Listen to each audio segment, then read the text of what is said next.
Tak to je jasný, jo. No tak samozřejmě, mezi ty opičky si patříte i vy dva, jako. Ale to je jedno, mluv. Bráško, nech to na mě tady ty věci.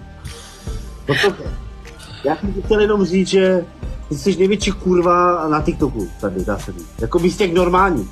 Víš, ty opičky, degešky, to je klasika, ale ty seš ta královna těch kurev tady, jakoby. Aha.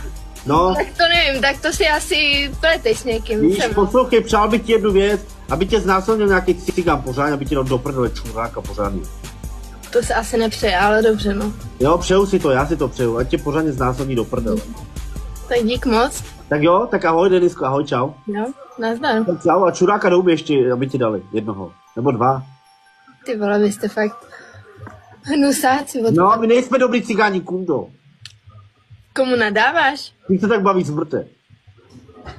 Komu nadáváš, jako? My nejsme dobrý, ty házíš všechny do jednoho pytle, chápeš? Ty Ale já jsem neřekla nic od vás dvou, jako vy jste sami se Ty jsi řekla, že jsme taky opičky, kundo. Opičkama. Ty jsi řekla taky, že jsme opičky, kundo. Nenadávej vy. Ale ty jsi kunda, chápeš to čuráku.